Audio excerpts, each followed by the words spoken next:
Olá, irmãos, graça e paz do Senhor.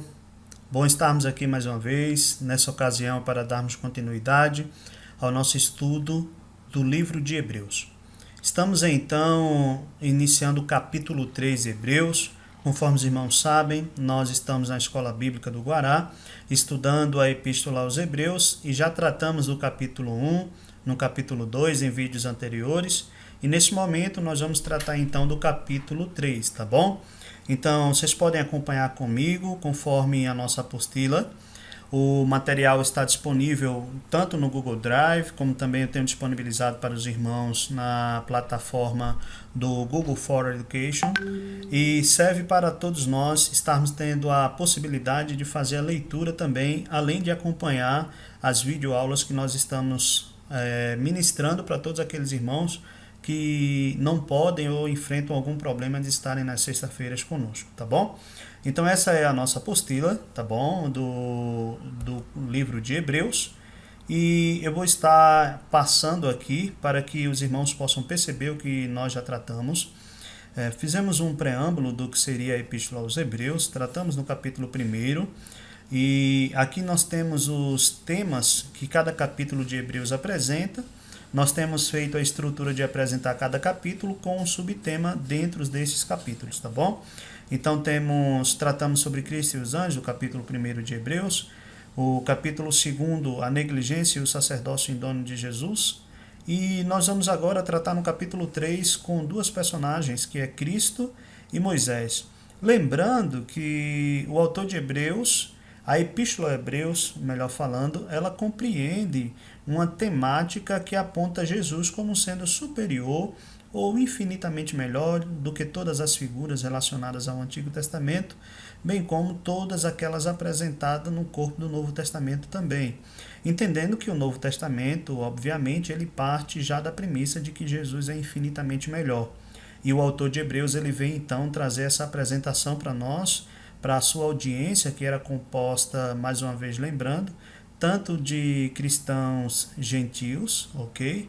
Mas tinha um grande número de cristãos judeus que haviam se convertido, tá? Então, vamos para o nosso terceiro capítulo. O que é que nós vamos tratar, então, nesse terceiro capítulo? Nós vamos iniciar uma temática no qual o autor de Hebreus ele aborda uma personagem que é Cristo, e aborda a personagem Moisés, mostrando que Jesus é superior a Moisés, tá? E aí ele vai mostrar para nós em quais aspectos Jesus vem a ser superior a Moisés. E o que ele vai utilizar é a figura da casa, tá bom? Então, por ocasião específica, eu quero fazer a leitura de todo o texto e convido você também a ler nesse momento o capítulo 3 de Hebreus, tá? Para que nós possamos ter uma ciência no que é que o autor está falando. Eu vou fazer essa leitura na minha Bíblia, que está em aplicativo no celular, e convido você a abrir também neste momento o livro de Hebreus, capítulo 3, para que nós possamos fazer uma leitura rapidamente. São 19 versículos e dá para nós lermos e partirmos depois para o assunto, tá bom? Então vamos lá. O texto nos diz o seguinte, versículo 1. Por isso, santo irmãos, que participais da vocação celestial, considerai atentamente o apóstolo e sumo sacerdote da nossa confissão Jesus, o qual é fiel àquele que o constituiu, como também o era Moisés em toda a casa de Deus. Frise essa informação, casa de Deus. Jesus, todavia, tem sido considerado digno de tanto maior glória do que Moisés, quanto maior honra do que a casa tem aquele que a estabeleceu. Pois toda a casa é estabelecida por alguém, mas aquele que estabeleceu todas as coisas é Deus. E Moisés era fiel em toda a casa de Deus como servo para testemunho das coisas que haviam de ser anunciadas. Cristo, porém, como filho em sua casa. A qual casa somos nós, se guardarmos firme até o fim a ousadia e a exultação da esperança. Assim, pois, como diz o Espírito Santo, hoje, se ouvirdes a sua voz, não endureçais o vosso coração, como foi na provocação, no dia da tentação no deserto, onde os vossos pais me tentaram pondo-me à prova e viram as minhas obras por 40 anos. Por isso me indignei contra essa geração e disse, estes sempre erram no coração. Eles também não conhecem os meus caminhos. Assim jurei na minha ira, não entrarão no meu descanso. Tende cuidado, irmãos, jamais aconteça haver em qualquer de vós perverso coração de incredulidade, que vos afaste do Deus vivo. Pelo contrário, exortai-vos mutuamente cada dia, durante o tempo que se chama hoje, a fim de que nenhum de vós seja endurecido pelo engano do pecado, porque nos temos tornado participantes de Cristo, se de fato guardamos firme até o fim a confiança que desde o princípio tivemos, enquanto se diz: hoje, se ouvides a sua voz, não endureçais o vosso coração como foi na provocação. Ora, quais os que tendo ouvido se rebelaram? Não foram de fato todos que saíram do Egito por intermédio de Moisés? E contra quem se indignou por 40 anos? Não foi contra os que pecaram, cujos cadáveres caíram no deserto? E contra quem jurou que não entrariam no seu descanso, senão contra os que foram desobedientes? Vemos, pois, que não puderam entrar por causa da incredulidade.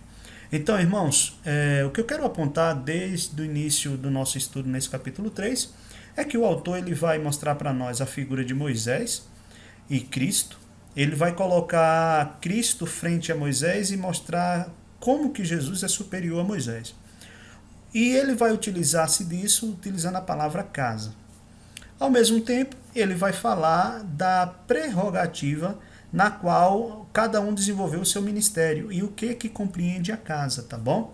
Ele vai tocar num aspecto também que é muito interessante da figura de Jesus e apontar para nós o que vem a ser pecado. Ele vai trazer uma definição de pecado para nós e vai mostrar a consequência prática de pecarmos contra Deus, né? E essa consequência prática, como ele falou no capítulo 2 também das questões de negligenciar tão grande salvação, nesse caso aqui ele vai mostrar que uma das consequências práticas no momento histórico do povo de Israel foi não entrar na terra que Deus tinha prometido para aqueles que haveriam, para todos que estavam ouvindo a liderança de Moisés e Josué posteriormente, e essa geração que pecou no tempo de Moisés, no dia da provocação, em Meribá e Massá, essa população ela não entrou. Então, esse vai ser o grande exemplo para nós.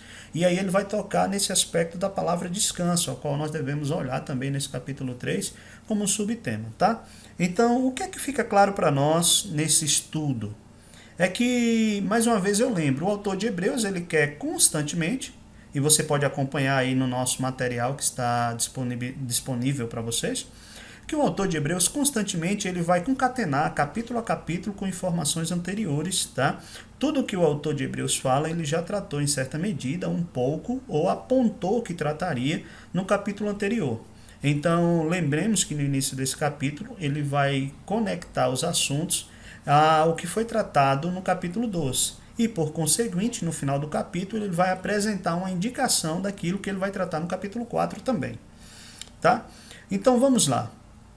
Ele não quer que nós venhamos desprezar tão grande salvação, tendo em vista aquilo que Jesus conquistou para nós, né? E Cristo, então, a vida de Cristo passa a ser um exemplo para nós e passa a ser o meio pelo qual nós estamos vinculados, né? A morte de Cristo, ela vincula a nossa unidade nele, porque Cristo é o cabeça de um grande grupo que está sendo conduzido à glória. Na sua função sacerdotal, Cristo está nos conduzindo à glória. E partindo dessas verdades, o autor de Hebreus vai nos apresentar algumas orientações. E quais são essas orientações deste capítulo? Primeiro argumento do autor apresentado em termos de orientação é que nós precisamos nos agarrar firmemente na fidelidade de Cristo, que aponta as seguintes verdades para nós.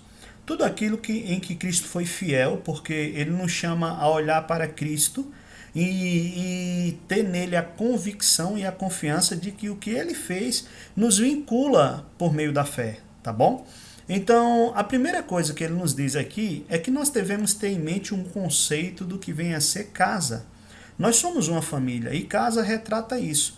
Casa retrata a perspectiva da família. E quando o autor de Hebreus está colocando a figura da casa, ele está colocando a figura da família, ele está colocando a figura do exercício ministerial de Moisés, quando aponta que a casa de Moisés é toda a estrutura israelita, na qual Deus também lhe deu o desenvolvimento ministerial para a legislação, tá? E que na sua vida e a carreira que Deus deu para Moisés, Moisés procurou ser fiel. No entanto, ele vai nos apontar que Cristo é maior que ele pelo fato de Cristo ser o construtor dessa casa. Então, o primeiro exemplo que nós temos que ter é a questão da casa. Nós somos casa. O autor de Hebreus vai dizer a qual casa também somos nós. Ele utiliza no início desse capítulo a conjunção portanto, para conectar as informações do capítulo anterior para o que ele está tratando nesse, e as pessoas que figuram como alvos dessa orientação são os irmãos, ao qual ele também chama de santos irmãos, que nesse caso aí reúne toda a congregação que estava ali ouvindo, como também aplica a nós em termos de alcance da inspiração bíblica, ok? Essa mensagem chega até nós. Nós também somos santos irmãos, porque somos separados, unificados em Cristo e separados pelo Senhor. Uma outra verdade é que devemos considerar Jesus digno de inteira confiança como apóstolo. Lembre que ele nos chama a atentarmos para o apostolado de Jesus. A palavra apóstolo, aquele que é enviado, e nós sabemos que no Antigo Testamento Deus enviou muitas pessoas, reis, sacerdotes e profetas. Os profetas eles eram enviados com uma mensagem divina. Nesse caso, no Novo Testamento, nós temos os discípulos de Cristo, os apóstolos, que são instrumentos levantados pelo Senhor para serem a liderança da igreja primitiva. A liderança é essa que estava fundamentada em Cristo e na doutrina dos apóstolos. Nesse caso aqui, Cristo é um apóstolo, e eu gosto de utilizar essa expressão com A maiúsculo. Ou seja, Cristo é o apóstolo, ele não é um, ele é o enviado de Deus. Se nós temos que dar crédito a todos os apóstolos que vieram, nós agora precisamos dar maior crédito ainda a todos aqueles, no meio de todos aqueles que foram enviados, nós temos que dar maior crédito a Jesus, porque Jesus de fato é o enviado de Deus diretamente dos céus. Ou seja, nós temos Jesus aqui na sua figura de economia da Trindade, ou seja, Jesus desenvolvendo um papel como filho. E como filho, ele é enviado por Deus. E como apóstolo, ele é um enviado com uma mensagem. Então nós temos que ter essa confiança em Cristo, ok? Confiança porque ele é o enviado por Deus para ser a revelação definitiva do seu caráter, tá? Uma outra questão é que devemos considerar também digno de confiança o seu sumo sacerdócio, pois nesse caso, como já descrito no capítulo anterior, que ele está conduzindo muitos filhos à glória, nesse momento devemos estar atentos que ele é aquele que torna possível um relacionamento eterno com Deus, fato este que nenhum sacerdote conseguia. Lembremos que o sacerdócio humano, até o sumo sacerdócio humano, ele era temporal, interrompido pela morte. Nesse caso de Jesus é eterno. Ainda que ele tenha morrido, ele ressuscitou e ele vive para nos representar diante do Pai, e nele a obra é completa, ou seja, ele tem conduzido muitos filhos à glória. Jesus não opera obras pela metade, Jesus não opera obras incompletas. O que nós percebemos nessa expressão sacerdotal do autor de Hebreus é que ele é um sumo sacerdote digno de inteira confiança, porque eternamente ele já nos conduziu de uma vez por todas para Cristo e continua fazendo isso no tempo presente para muitas pessoas.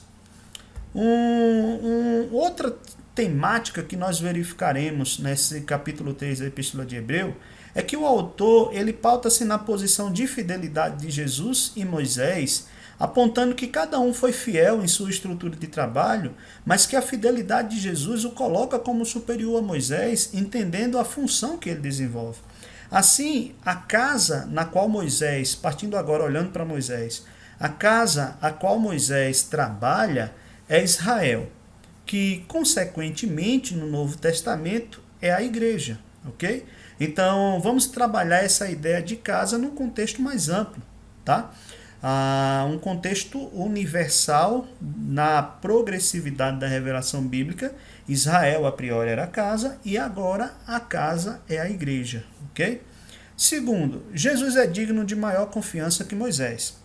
Não é que Moisés ele foi infiel nas suas atribuições, é que o autor de Hebreus ele está sempre utilizando de padrões que são reconhecidamente dignos de inteira confiança Como ele fez no capítulo 1, ele usou os anjos, agora no processo de revelação. Agora ele está utilizando-se de Moisés, dada a importância e a credibilidade que Moisés tem para Israel e para o hebreu como um todo. Nessa conjuntura, ele está usando, então, partindo do pressuposto de que Jesus ele é maior do que Moisés, usando Moisés para mostrar que Jesus é mais fiel do que Moisés. Porque embora Moisés seja uma figura que serviu a Deus, ele era um homem imaculado pelo pecado que achou graça diante de Deus. Ok? Então vamos lá. Jesus é digno de maior confiança que Moisés. O texto por trás dessa narrativa é Números 12:7. Porque Moisés, que mostra para nós que Moisés foi fiel em toda a casa de Deus. Porque Moisés desenvolveu muito bem o seu papel nessa casa, mas a sua função estava limitada ao serviço. Ou seja, Moisés era servo, enquanto Cristo era o filho, ou seja, o herdeiro de todas as coisas, conforme Hebreus capítulo 1, versículo 2. E aquele que construiu o mundo. Esse é um fator que o autor de Hebreus procura deixar claramente para nós. Moisés é servo e Jesus é filho. Há uma diferença entre servo e filho. Nesse contexto, principalmente tendo em vista as prerrogativas legais nas quais os filhos tinham seus direitos e a prerrogativa na qual o servo tinha os seus direitos. Embora nós vamos saber que a palavra servo aqui também se enquadra como para escravo, e o escravo nessa época não tinha muitos direitos, tá? No entanto, o filho, nesse caso aqui, ele é o criador. Por quê? Ele já está partindo de uma pressuposição do que ele falou antes. Israel é a casa onde Moisés desenvolve, e o filho, no qual ele apresentou no início, ele é o criador de todas as coisas. Então, o filho que é criador de todas as coisas, ele criou inclusive a casa e criou Moisés. Tá? O papel do filho é criar a casa na qual Moisés serviria como servo e testemunha. Logo, mais um motivo pelo qual o filho é maior do que Moisés. O papel de Moisés era servir na casa como um mártir, ou seja, como aquele que estava à disposição de testemunhar tudo o que foi feito, e, se possível, com a própria vida. O filho governa sobre toda a casa de Deus.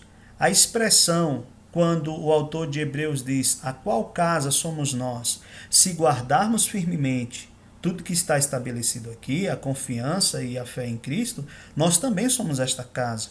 O que o autor de Hebreus quer nos dizer é que a casa ela abarca tanto a comunidade de Israel no Antigo Testamento como a igreja hoje. Assim, o Filho domina desde o início da história humana até hoje. Se ele é o Criador, nós percebemos lá em Gênesis capítulo 1 que o Verbo estava criando todas as coisas, conforme diz o capítulo 1, versículo 1 do Evangelho de João. Se ele é o Criador de todas as coisas, ele é o Criador da casa. Se ele é o criador da casa, o autor de Hebreus está dizendo, a qual casa somos nós? Então ele domina a nossa história também. Ele deve dominar a nossa história também. Ele está apontando para o Filho. O Filho é esse que governa sobre toda a casa de Deus. Só fazemos parte da casa se formos perseverantes. A ideia da permanência na casa está interligada com a perseverança em Cristo, de forma que não há como fazer parte dessa casa se cairmos dessa confiança. Meu caro amigo e irmão em Cristo, só há uma forma, de fato, de estarmos presentes na casa. E a forma de estarmos presentes na casa é mediante a confiança, a fé, a perseverança que temos em Cristo. Sabemos pelo Evangelho de João que Jesus ele é o bom pastor e ninguém pode arrebatar as ovelhas da sua mão, porque elas foram dadas pelo Pai. E quando ele diz que ninguém pode arrebatar, ele está falando a verdade. No entanto, como que isso configura-se para nós que estamos desse lado? Ou seja, que estamos vivendo a nossa santificação, o nosso cristianismo. Isso pauta-se na nossa perseverança. A Bíblia diz que aquele que perseverar até o fim será salvo. Então, só há uma forma de eu fazer parte da casa de Deus, é guardando a perseverança. Então, a característica que o autor de Hebreus está chamando a atenção do povo que está ali ouvindo é justamente essa. Vocês mostram que são filhos de Deus, pertencentes à casa de Deus, e são casa de Deus à medida que vocês perseveram na fé. Isso tem uma razão de ser. conforme nós sabemos, a igreja aqui na qual o autor de Hebreus está dirigindo-se a sua fala e as suas orientações, ela é uma igreja que está sendo perseguida. Primeiro século há uma grande perseguição eclodindo sobre a igreja. Nós sabemos que as duas grandes primeiras perseguições foram ocasionadas primeiro pelo imperador Nero e em segundo lugar por Domiciano, tá? Além dessas duas temáticas, nós temos uma terceira temática forte dentro deste capítulo, que é a certeza de que Deus fala ainda hoje e que devemos lutar contra o pecado da incredulidade do coração que nos afasta do verdadeiro repouso refletido nas verdades que ele coloca para nós. Olha só, a primeira é que Deus fala. Nós sabemos, estudamos já isso, que Deus fala por meio da sua palavra. O capítulo 1, ele diz que Deus é aquele que falou de muitas formas e de muitas maneiras no passado, mas hoje ele nos fala nesses últimos dias pelo Filho. Nesse caso do capítulo 3 de Hebreus, ele vem nos colocar uma fala que é pautada tão somente também pelo Espírito Santo. Ou seja, o autor de Hebreus diz: hoje, se ouvirdes a sua voz, não endureçais o vosso coração. Olha, ele retrata uma realidade que aconteceu no Pentateuco. O Salmo 95 vai trazer esta palavra novamente, e agora aqui no autor de Hebreus vai novamente trazer essa expressão. O que fica claro para nós é que Deus fala. O autor diz para nós: Deus fala. Essa mensagem da rebelião foi presente quando estava ocorrendo no deserto, em Meribá e Massá, o ambiente em que o povo foi incrédulo. Então, Deus falou com eles lá. O autor veterotestamentário, ou seja, do Antigo Testamento, ele registra isso em Salmo 95. E agora, novamente, o que diz respeito a nós, que hoje o Espírito Santo fala conosco. Essa expressão, hoje se ouvirdes a sua voz, é um apontamento.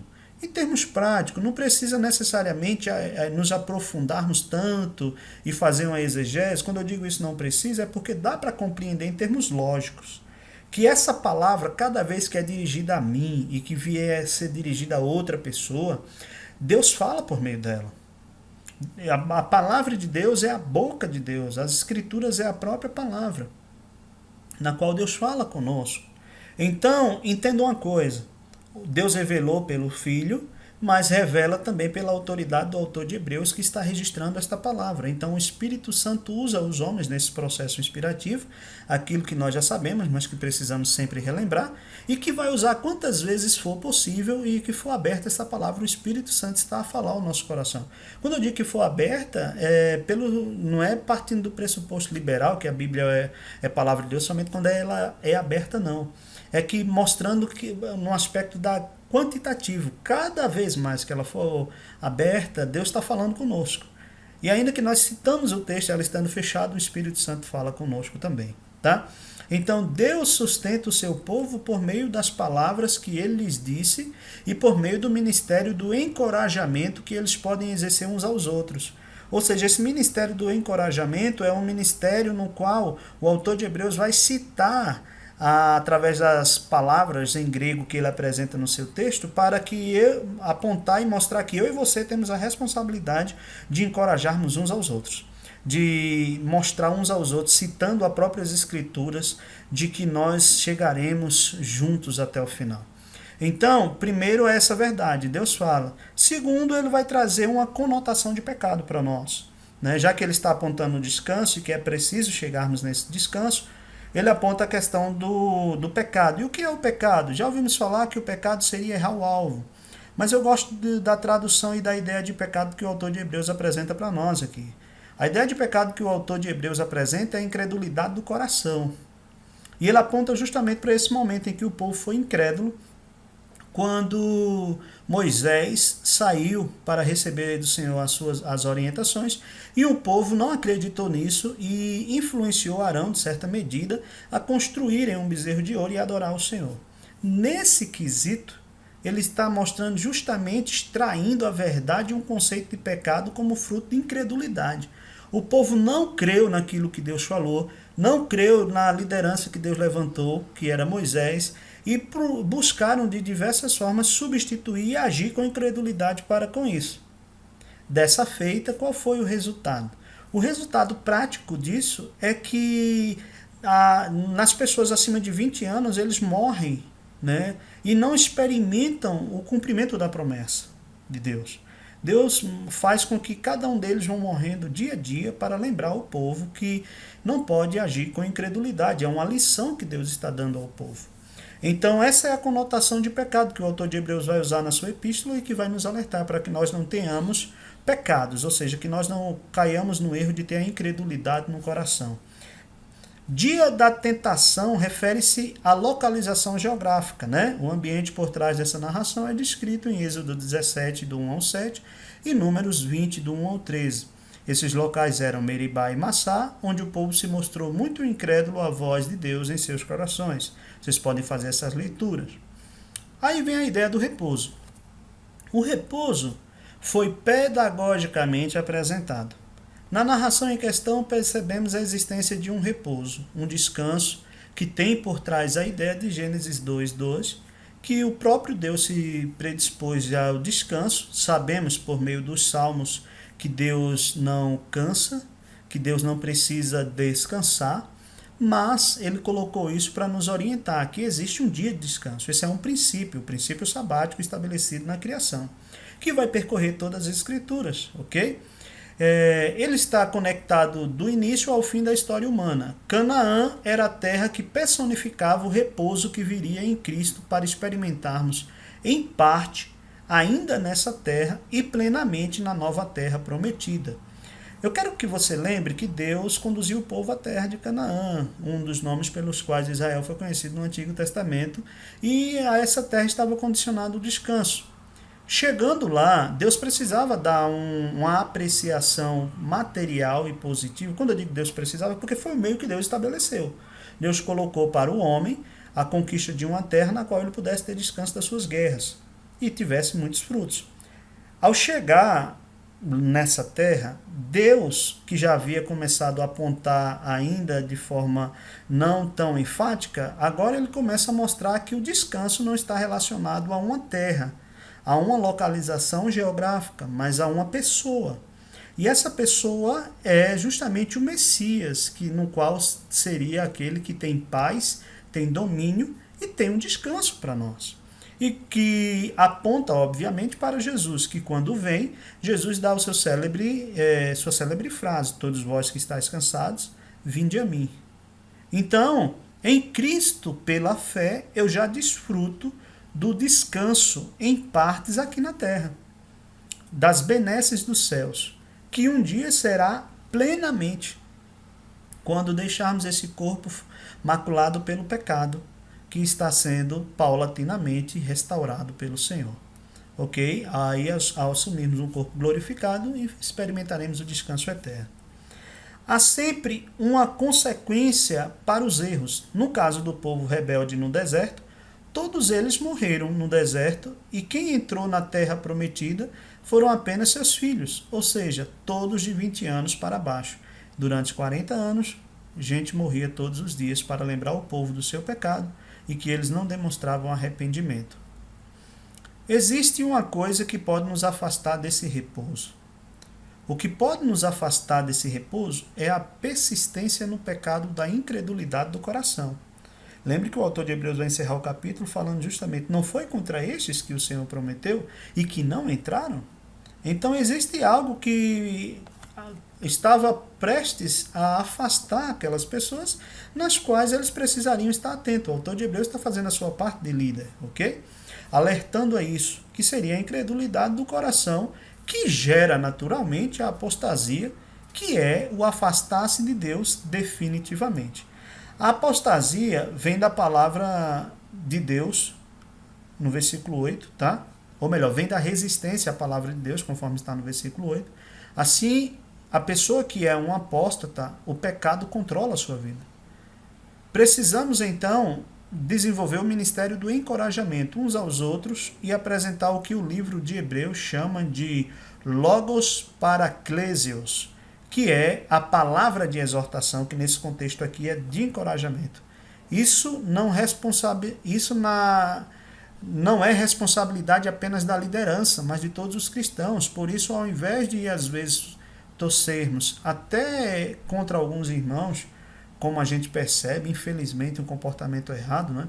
Até apresentado em algumas músicas, como uma música equivocada, aquela música Sabor do Mel, que eu não oriento para ninguém, que mostra que porque a pessoa não te ajudou, vai te ver na plateia e você vai agora então ficar rindo da situação porque ela não te ajudou, ela vai ter que pagar. Nós devemos ajudar uns aos outros, independente do que recebemos ou não. Embora o autor de Hebreus nos chame para sempre estarmos dispostos a ajudarmos, nos encorajarmos e crescermos juntos na fé. Perseverar na fé é uma marca da verdadeira conversão. O que o autor de Hebreus nos mostra é que a fé não é uma boa obra, mas o meio pelo qual nos apegamos e permanecemos nas promessas de Deus que Ele tornou possível em seu Filho. Os que abandonam a confiança no Filho nunca foram genuinamente participantes de Cristo. A palavra genuíno é verdadeiro. Então, não há como dizer que aqueles que abandonam a confiança no Filho, que eles foram verdadeiramente participantes de Cristo. O autor de Hebreus vai desenvolver isso de forma mais bem enfática no capítulo 6, quando ele vai tratar especificamente da apostasia. Nós vamos tratar aqui, mas fica aqui mais uma vez um capítulo de Hebreus para você acompanhar.